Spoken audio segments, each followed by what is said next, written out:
अस्सलाम वालेकुम जी dear students, कैसे हैं आप? खैरियत से हैं? फिर मैं लर्न कैफ़े की तरफ से लेक्चर सीरीज जारी हैं। आज हम इंशाल्लाह 9th क्लास का आगाज़ करेंगे। 9th क्लास में हम सबसे पहले चैप्टर नंबर 6 से हम अपना स्टार्ट लेंगे, क्योंकि चैप्टर नंबर 6 जो है हमारा वो बहुत मोस्ट इम्पोर्टेंट चैप्टर है। चैप्टर नंबर 6 के अंदर हम लोगों ने एलसीएम, एचसीएफ ये सारा कुछ हम लोगों ने करना है फॉर फैक्टराइजेशन के थ्रू, लॉन्ग डिवीजन के मेथड। इस तरीके से हम सारे कॉन्सेप्ट सीखेंगे और इंशाल्लाह पूरी उम्मीद है कि मैं आपको चैंपियन बना दूंगा इसमें। तो अब आज आप देखें कि हमारे पास एक्सरसाइज 6.1 है। 6.1 के अंदर हमारे पास पहला क्वेश्चन है। पहले क्वेश्चन का स्मार्ट सिलेबस के मुताबिक दूसरा पार्ट है। तो स्मार्ट सिलेबस में जब दूसरा पार्ट है तो उसमें हमारे पास क्वेश्चन है 102xy² z और फिर है 85x² yz और उसके बाद है 187xyz²। इसमें वो क्या कहता है? इसमें कहता है ये है कि फाइंड करो HCF हम लोगों ने उसको फाइंड करके देना है। तो HCF हम उसको किस तरीके से फाइंड करके देंगे? पहले तो अब इसमें ये करना है कि ये देखें, ये जो एक सवाल है ना, ये 3 हिस्सों में डिवाइड है। ये एक सवाल 3 हिस्सों में डिवाइड है, तो इसको अलग सोल्व करना है, इसको अलग सोल्व करना है और इसको अलग सोल्व करना है। मतलब इसका अलग HCF निकालना है, इसका अलग HCF निकालना है और इसका अलग HCF निकालना है। HCF का आपको पता होगा, आपने 6th क्लास में भी पढ़ा होगा, 5th क्लास में भी पढ़ा होगा। What is HCF? HCF is the highest common factor, मतलब सबसे बड़ा जो कॉमन फैक्टर है वो हम लोगों ने लिखना होता है, वो हमारा HCF होता है। तो अब पहले हम इसको सोल्व करते हैं, फिर इंशाल्लाह हम आगे की तरफ जाएंगे। तो सबसे पहले हम इस टर्म को हम सोल्व करेंगे। तो 102 है 102xy² z। अब 102xy² z का हम लोगों ने HCF निकालना है। अब इसका HCF किस तरह से निकलेगा? आप सबसे पहले ये करें, जिस स्टूडेंट के तो टेबल पक्के हैं तो वो तो डायरेक्ट इसको कर सकता है, लेकिन मैं नीचे से स्टार्ट लूंगा। अगर हमारे टेबल पक्के नहीं है, चलो एलसीएम तो पक्का होगा, एलसीएम हम इसका ले लेते हैं। 102 का एलसीएम लेंगे तो ये देखें 2 5 10 और 2 1 2। अब 51 का एलसीएम लेंगे तो ये जाएगा 3 के ऊपर, 3 1 3 और 2 इधर कैरी चला गया, 21 बन गया, 3 7 21 और उसके बाद 17 1 17, मतलब 3 2 6 और ये 17 को अगर हम 6 से करें तो हमारे पास 102 आती है टर्म। तो मतलब हमें अपना आंसर मिल गया कि 6 17 होता है 102 या 17 6 होता है 102। तो अब हम इसको अप्लाई करेंगे इसके अंदर।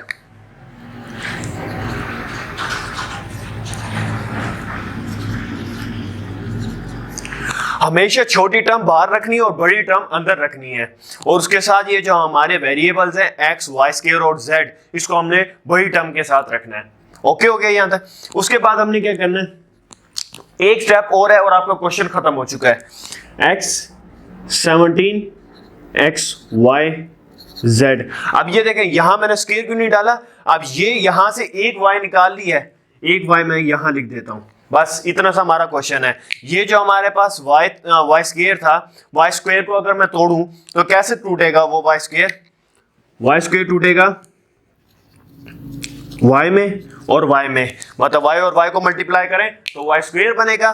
तो बस एक y मैंने अंदर लिख दिया और एक y बाहर लिख दिया, ताकि ये पूरी एक सीरीज बन जाए x y z, और ये y हमने अलग कर दिया। सिर्फ इतना आपके पास ये क्वेश्चन है। अब इसी तरीके से हम दूसरा अगला जो हमारे पास है 85xy² yz। अब इसको हम लोगों ने सॉल्व करना है। इसको किस तरह से सॉल्व किया जाएगा जरा गौर से देखिएगा। अब देखें, जिसके स्टूडेंट के अगर टेबल पक्के हैं तो टेबल से वो कर सकता है, जैसे मैंने यहां पर किया है। अब जिसके टेबल नहीं मजबूत तो क्या कर सकते हैं, हम ये एलसीएम कर सकते हैं। एलसीएम किस तरीके से करेंगे?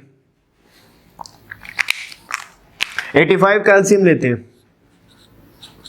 अच्छा, अब इसको किस पे?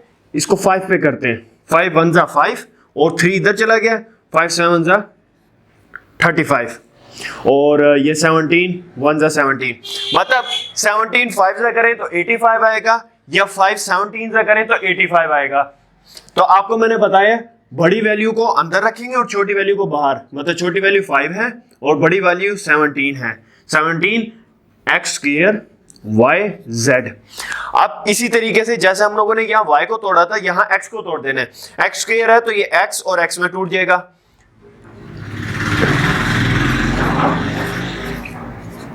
तो एक x जो है वो बाहर आ जाएगा। इतना था काम। अच्छा, अब हम लोग इसको सॉल्व करते हैं। अब इसकी बारी 187 एक्स वाई जेड स्क्वायर, इसको सॉल्व करते हैं। कोई मुश्किल वाली बात नहीं, बहुत आसान है ये। तो अब देखें इसको कैसे सॉल्व करेंगे इंशाल्लाह। 187 एक्स वाई जेड स्क्वायर। अब हमने 187 एक्स वाई जेड स्क्वायर को सॉल्व करना है। तो इसको कैसे सॉल्व करेंगे, फिर मैं वही बात रिपीट करूंगा, जिसके टेबल अगर मजबूत हैं वो डायरेक्ट कर ले, इसको करने, इस स्टेप को करने की जरूरत नहीं है। अगर जिसके टेबल मजबूत नहीं है तो कोई इसमें टेंशन वाली बात नहीं, हमारे पास दूसरा मेथड है तो उसको हम उसी से सॉल्व कर सकते हैं। तो 187 का अगर हम एलसीएम लें, अच्छा अब हम 187 का एलसीएम लेंगे। तो 187 का एलसीएम कैसे लेंगे, क्योंकि ये और किसी डिजिट और किसी टेबल पे नहीं जाता है, ये 3 6 18 पे जाता है, लेकिन फिर एक ही वैसे रह जाएगा। तो हम पूरे को ढूंढते हैं, मतलब 11 पे करते हैं। 11 1 11 और 6 7 रह जाएगा और 7 इधर चला जाएगा, तो ये 77 बन जाएगा। 77 11 7 77 और ये 17 1 17, मतलब 11 और 17 आ गया। अब छोटा डिजिट 11 है और बड़ा डिजिट 17 है। तो इसी तरीके से 11 बाहर रखेंगे, 17 अंदर रखेंगे, और हमारे पास क्या है, एक्स वाई और जेड का स्क्वायर। ओके, अब उसके बाद हमने क्या करना है, 11 वैसे आ गया, एक्स वाई और z को हमने तोड़ दिया, z स्क्वायर को तोड़ दिया z और z में, एक z अंदर लिख दिया और एक z हमने बाहर लिख दिया। इस तरीके से हमारा ये क्वेश्चन सॉल्व होना है। आपको फिर मैं रिपीट करता चलूं, सबसे पहले आपने इसका क्या करना है, सबसे पहले आपने इसको तोड़ना है, इसको तोड़ना है और बड़ी वैल्यू को अंदर रखेंगे, छोटी वैल्यू को बाहर रखेंगे, और उसके बाद फिर आपने इसको वेरिएबल को तोड़ना है। तो वेरिएबल को आपने तोड़ा तो एक को आपने अलग कर दिया। इसी तरीके से यहां पर भी है, इसी तरीके से इस क्वेश्चन में भी है। ओके, तो अब हमें उसने ये कहा कि भाई इसका HCF मालूम करके दो। हमने ये तो फाइंड आउट कर लिया, अब हमने इसका आंसर निकालना है। HCF क्या होगा, HCF वो होता है हाईएस्ट कॉमन फैक्टर। तो इसके अंदर हाईएस्ट कौन सा और कॉमन कौन सी चीज आ रही है। कॉमन तो मेरे ख्याल में ये 17xy 17xy 17xy यही कॉमन आ रहा है, और इसके अलावा तो और कोई भी कॉमन नहीं आ रहा, और यही हाईएस्ट भी है। तो हम यहाँ क्या लिखेंगे, अब हम अगर इसका आंसर निकालें इधर, तो ये आ जाएगा HCF is equal to 17xyz। अब हमारे पास आंसर क्या आ गया इसका, 17xyz। तो इस तरीके से ये क्वेश्चन सॉल्व होगा। अब हम मूव करते हैं अपने सेकंड क्वेश्चन की तरफ। ये भी स्मार्ट सिलेबस के अंदर इन्वॉल्व है, क्वेश्चन नंबर 2 का पार्ट नंबर 1। अब इसमें उसने क्या कहा है, इसमें उसने कहा है कि भाई इसको फैक्टराइज करो। क्या करो, इसको फैक्टराइज करो। तो फैक्टराइज करना है, फैक्टराइज करने के बाद इसका हमने क्या निकालना है, HCF निकालना है। फैक्टराइज करने के बाद हमने इसका HCF निकालना है। तो अब इसी तरीके से यहां पर कॉमा है, तो एक टर्म ये है और एक टर्म ये है। इसमें फिर घबराने वाली बात नहीं है, जैसे यहां पर मुख्तलिफ टर्म्स थी इसी तरीके से यहां पर भी मुख्तलिफ टर्म है। यहां पर सिर्फ हम लोगों ने HCF मालूम करना था, यहां पर थोड़ी सी कंडीशन चेंज हो गई है। यहां पर पहले फैक्टराइजेशन करनी है, फैक्टराइजेशन के बाद हमने HCF निकालना है। तो पहले हम फैक्टराइजेशन इसकी करेंगे। अगर आपको फैक्टराइजेशन नहीं आती तो बिल्कुल जीरो लेवल से मैं समझाना शुरू कर रहा हूं फैक्टराइजेशन क्या होती है। आप जरा बड़े गौर से समझिएगा फैक्टराइजेशन क्या होती है। पहले तो हमने इसकी फैक्टराइजेशन करनी है। अब जरा देखिएगा फैक्टराइजेशन किस तरह से की जाती है। फर्स्ट टर्म को लास्ट टर्म के साथ मल्टीप्लाई करना होता है। फिर रिपीट करता हूं, फर्स्ट टर्म को लास्ट टर्म के साथ मल्टीप्लाई करना होता है।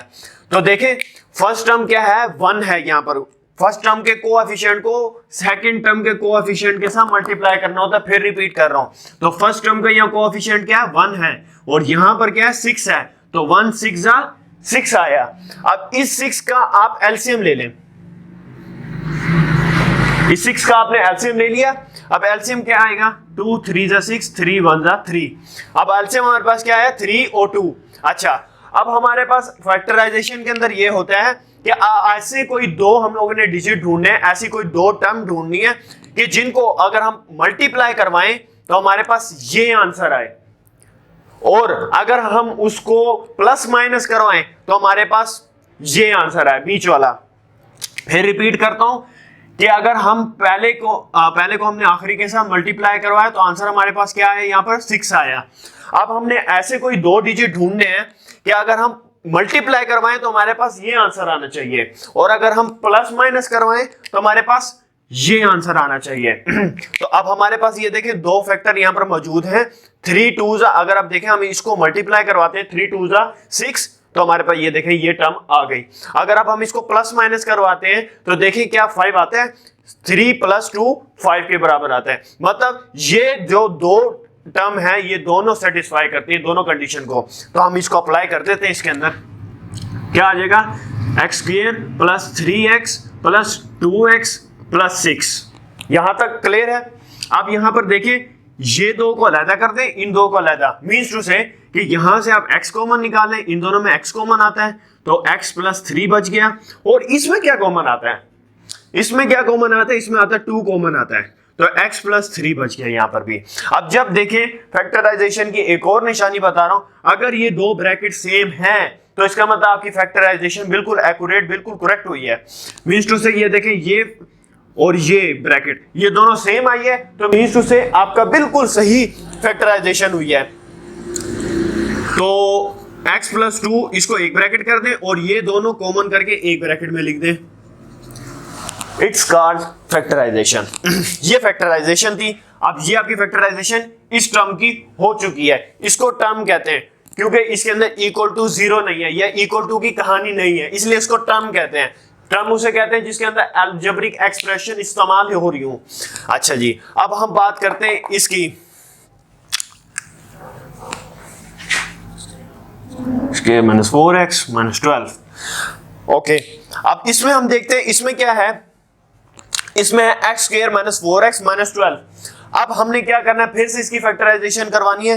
अब फैक्टराइजेशन इसकी करवाते हैं तो देखें पहले टर्म का कोएफिशिएंट को आखिरी टर्म के साथ मल्टीप्लाई करवाना है, तो क्या आएगा, 1 12 जा 12, लेकिन आएगा -12। अब हमें चाहिए -12। अगर हम मल्टीप्लाई करें तो -12 आए, और अगर हम प्लस माइनस करें उसको तो हमारे पास -4 आना चाहिए। बात को समझे?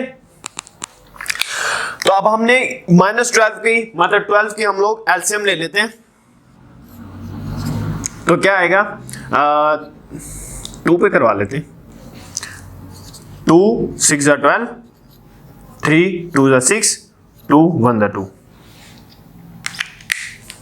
तो 6 जा 12 और 3 2 जा 6 और 2 1 जा 2। अच्छा, अब हमें चाहिए -4 और मल्टीप्लाई करवाने से -12 बनना चाहिए।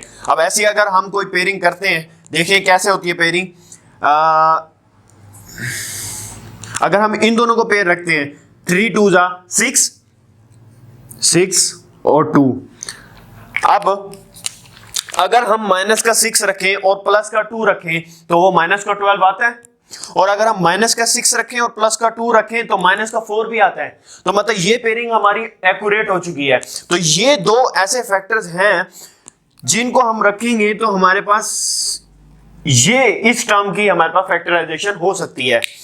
तो अब हम इन टर्म्स को रख देते हैं, x² - 6x और +2x -12। अब हमने क्या करना है, फिर वही इन दो की पेयरिंग कर देनी, इन दो की पेयरिंग कर देनी है। अब इन दोनों में से कॉमन देखना क्या आता है, कॉमन आता है x -6, ठीक हो गया। और यहां से क्या कॉमन आता है, 2 कॉमन आता है, x -6, सही है। अब देखें दोनों ब्रैकेट्स हमारे पास सेम आ चुकी हैं। जब दोनों ब्रैकेट सेम आ जाए तो इसका मतलब फैक्टराइजेशन सही हुई है। यहां तक अगर कोई भी बात आपको अभी भी तंग करे तो नीचे डिस्क्रिप्शन में मेरा नंबर दिया हुआ है, आप कांटेक्ट करें, मैं आपकी क्वेरी सॉल्व कर सकता हूं। वापस आते हैं, x + 2 x - 6। तो आप देखिए एक तो आपके पास आंसर ये आ गया, और सर एक आंसर आपके पास ये आ गया। तो सर अब आपने क्या करना है, आपने फैक्टराइजेशन करवा दी इसकी। सेकंड उसने क्या कंडीशन कही थी, फैक्टराइजेशन करवाने के बाद इसकी एचसीएफ निकालो, एचसीएफ मतलब हाईएस्ट कॉमन फैक्टर निकालो। अब इन दोनों में देखें कॉमन क्या आता है, कॉमन तो हमारे पास आता है x+2 और x+2, तो यहां लिख देंगे HCF is equal to x+2। अब HCF हमारे पास इस टर्म का क्या आया, x+2 आया। तो इस तरीके से हमारे क्वेश्चन हल होना है। सो होपफुली आपको ये लेक्चर पसंद आया होगा। अगर कोई भी क्यूरी है आपकी तो इंशाल्लाह मैं हाजिर हूं, और इंशाल्लाह आप फिर से आपको नेक्स्ट लेक्चर में मैं आपको डिस्कस करूंगा क्वेश्चन नंबर 2 के कुछ पार्ट्स को। तो थैंक यू वेरी मच, फिर मिलते हैं इंशाल्लाह नेक्स्ट वीडियो में। अल्लाह हाफिज।